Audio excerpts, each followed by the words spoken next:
Bonjour et bienvenue dans ce nouvel épisode de C'est mon ressenti. Aujourd'hui, j'aimerais vous parler d'un mot qu'on utilise souvent, parfois sans en mesurer la profondeur, le courage. On imagine le courage comme un acte héroïque, spectaculaire, presque cinématographique. Mais le vrai courage n'est pas toujours visible, il ne fait pas toujours de bruit. Et si en réalité le courage c'était simplement cette tension intérieure entre ce que vous redoutez et ce que vous choisissez d'oser malgré tout.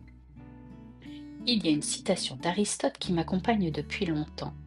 Le courage est le juste milieu entre la peur et l'audace. Et aujourd'hui, j'aimerais vous partager ce que cette idée signifie pour moi, parce que c'est tout simplement mon ressenti. Pour commencer, le courage, ce n'est pas l'absence de peur, c'est l'acceptation de cette peur et la décision d'agir malgré elle. Aristote ne disait pas que le courage excluait la peur, il disait que le courage était un équilibre, un point d'harmonie entre la prudence excessive et la témérité. Le courage, c'est ressentir la peur mais ne pas se laisser arrêter. C'est aussi prendre un risque mesuré en restant aligné avec ses valeurs. C'est affirmer sa présence même timidement, même en tremblant, et c'est dire sa vérité même si la voix vacille un peu. Le courage, c'est ce pas que vous faites, pas parce que vous n'avez pas peur, mais parce que ce pas a du sens pour vous. Pour aller un petit peu plus loin, la peur est souvent vue comme un obstacle, une faiblesse. Mais en réalité, la peur est un messager. Elle vous informe, vous alerte, vous prépare.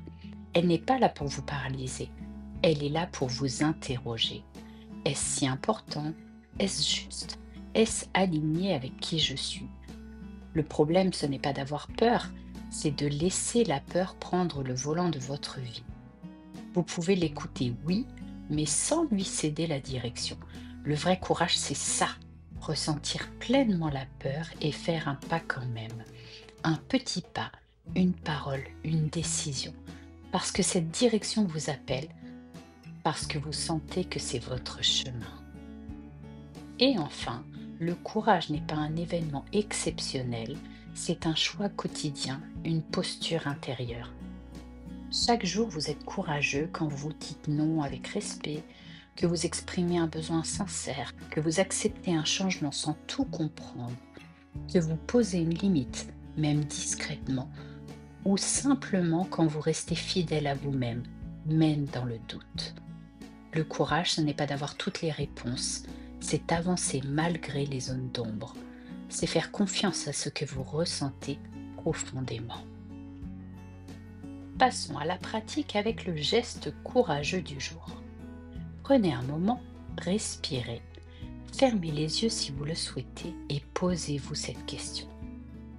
Quel serait aujourd'hui un petit acte de courage pour moi? Est-ce dire quelque chose que vous gardez depuis trop longtemps? Écrire un message? Prendre une décision? Avouer une peur ou peut-être simplement ne pas fuir un ressenti? Choisissez un seul geste, un mouvement, une parole, puis engagez-vous à le faire dans la journée avec douceur et répétez mentalement: je ressens la peur, je reconnais l'envie, j'avance avec conscience. Pour conclure, le courage ne ressemble pas toujours à un cri. Parfois, il ressemble à un murmure, à une respiration, à une main qui se tend malgré le tremblement. Il ne s'agit pas de choisir entre la peur et l'audace, il s'agit de les faire coexister, de marcher avec elles, un pas après l'autre, en tenant le fil du cœur. C'est ça pour moi le vrai courage, c'est mon ressenti, et j'aimerais entendre le vôtre dans les commentaires. Où en êtes-vous avec le courage? Est-ce que vous osez malgré la peur ou est-ce que vous attendez de ne plus jamais avoir peur pour avancer? Partagez-moi votre geste courageux du jour, aussi petit soit-il. Je vous lirai avec respect et gratitude. Si cet épisode vous a touché, n'hésitez pas à le liker, à vous abonner et à le partager autour de vous. Et souvenez-vous, chaque pas compte, même les plus discrets. À très bientôt pour un nouvel épisode. D'ici là, Pas à pas, laissez-vous inspirer par le changement.